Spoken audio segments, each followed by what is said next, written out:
Britannia, go!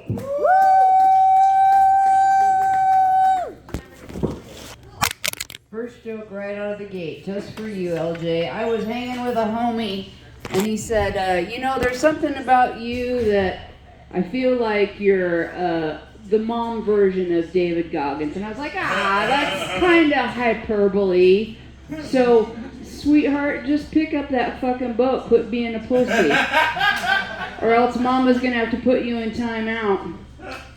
So it's a quiet room, so I guess it's gonna be story time. So I was married for 16 years, and it ended badly with my husband coming home from work and going, I talked it over with my mother, and we decided it's time for me to move out. To which I said, good. And then shortly thereafter, I was informed I was going to be laid off from my job. And not long after that, I got diagnosed with cancer. Holy shit, the world was coming down on me, but I did get shit figured out.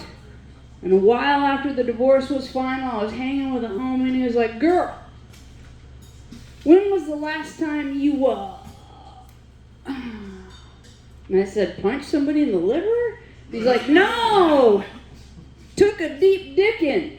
And I said, I didn't want to answer, but I looked him in the eye and answered truthfully, too.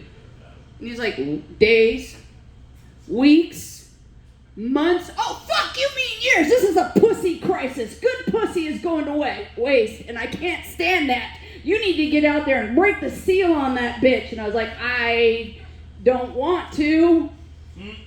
I'm kind of happy right now by myself. And he's like, no. I work with a fella. He's seen you. Come and pick me up for lunch. He's interested. And I was like, the young one? And he was like, yeah. And I was like, oh, God, no. And he was like, oh, God, yes, girl. He's perfect. He's nothing serious. And he's fun. And he likes you. He thinks you're cute. All right. Give him my phone number. So I talked to him. And we made arrangements for that, call of booty. I ain't gonna lie, I was nervous. I was getting ready, and I got all washed up, and I got real dry skin, and I was like, we're gonna be fucking. Vaseline intensive care doesn't taste good, so I'm staying with the plan. I go in the kitchen, and I look at it, and it's like sesame oil. That's really expensive. Butter-flavored Crisco, little spicy for a first time. Coconut oil.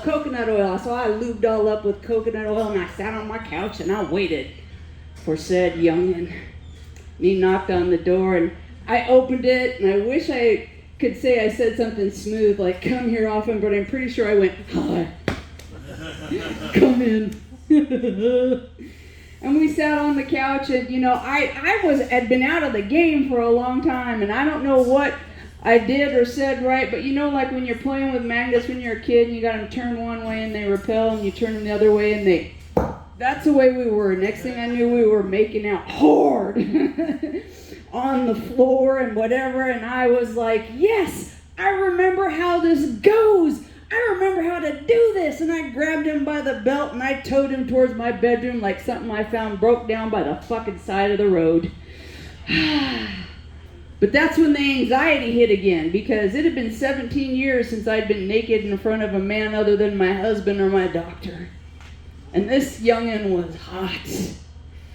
He was already mostly undressed. But he was smooth. He jumped into bed and he looked at me and he gave me the Bruce Lee, and I was like, let's go. Let's go! And I jumped in. And I was like, here we go. It's going great. But then I heard this breathing pattern that previous life experience had led me to believe that proceedings were about to end when I wasn't aware that they had completely started. But I was like, he's only 25. That's okay. He'll reset quick. It's no big deal. But then it got really strenuous, and I opened my eyes, and I really looked, and he looked bad. He looked real bad. And I was like, oh, my God. And he said the worst thing I ever heard in the bedroom. He said, there's an EpiPen in my glove box. So I run outside. I get the EpiPen, I slam it into his thigh, and I'm counting 1 Mississippi, please don't die, beautiful young man. 2 Mississippi, start breathing, please. 3 Mississippi, and he did start breathing. I was like, oh, thank Jesus. And I was like, what the fuck, man? He was like, what the fuck? The only thing I'm not allergic to is coconut. My name is Tanya Cope, but my friends have shortened that to Taco. You have a good night, friends. How did I do that? All the way around my leg.